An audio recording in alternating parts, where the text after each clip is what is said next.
Hello ಎಲ್ರಿಗೂ, ಇವತ್ತಿನ ವಿಶೇಷತೆಗೆ ಎಲ್ರಿಗೂ ಸ್ವಾಗತ. ನಾನು ನಿಮ್ಮ ಚಂದು ಗೌಡ.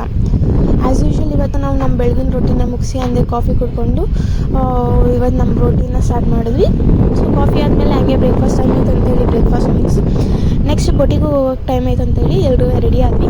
ರೆಡಿಯಾಗಿ ರೂಮಿಂದ ಹೊರಟು ರೂಮ್ ಕೀನ ಆಂಟಿ ಕೊಟ್ಟು ನಾವು ಪಿ ಜಿಯಿಂದ ಹೊರಟು. ಇವತ್ತು ಸ್ವಲ್ಪ ರೂಟ್ ಚೇಂಜ್ ಮಾಡ್ಕೊಂಡು ಹೋಗೋಣ ಬೇಗ ಅಂತೇಳಿ ಸೊ ರೂಟ್ ಚೇಂಜ್ ಮಾಡ್ಕೊಂಡು ಅಂತೂ ಬೊಟ್ಟಿಗೆ ಅಂತೂ ರೀಚ್ ಆದ್ವಿ. ಬೊಟ್ಟಿಗೆ ರೀಚ್ ಆಗಿದ ತಕ್ಷಣ ಒಳಗಡೆ ಹೋಗಿ ನಮ್ಮ ಬ್ಯಾಗ್ಸ್ನೆಲ್ಲ ಸೈಡ್ಗೆ ಇಕ್ಕಿ ಫೋನ್ಸ್ನೆಲ್ಲ ಬ್ಯಾಗ್ ಒಳಗಡೆ ಇಟ್ಟು ನಾವು ನಮ್ಮ ಕೆಲಸನ ಶುರು ಮಾಡ್ಕೊಂಡ್ವಿ. ಇವತ್ತು ನಾನು ಬೊಟಿಕಲ್ಲಿ ಏನು ಕಲಿತೆ ಅಂದರೆ ಬೇಸಿಕ್ ಎಂಬ್ರಾಯ್ಡ್ರಿ ಡಿಸೈನ್ ಮಾಡೋದನ್ನ ಕಲ್ತ್ಕೊಂಡೆ. ಸೊ ಆಮೇಲೆ ಹಂಗೆ 2 ಗಂಟೆ ಆಯಿತು, ಊಟದ ಟೈಮ್ ಬಂತು ಅಂತೇಳಿ ಬೆಳಗ್ಗೆ ತಂದಿದ್ದಂಥ ಪಲಾವ್ನೇ ಬಾಕ್ಸ್ಗೆ ಹಾಕಿಸ್ಕೊಬೋದು. ಸೊ ಅದನ್ನೇ ತಿಂದ್ಕೊಂಡು ಇನ್ನೂ ಸ್ವಲ್ಪ ಟೈಮ್ ಇತ್ತು ಅಂತೇಳಿ ರೆಸ್ಟ್ ಮಾಡಿಬಿಟ್ಟು ಆಮೇಲೆ ಫೋನ್ನ ಸೈಡ್ಗಿಟ್ಟು ಮತ್ತು ನಮ್ಮ ವರ್ಕ್ನ ಶುರು ಮಾಡಿದ್ವಿ.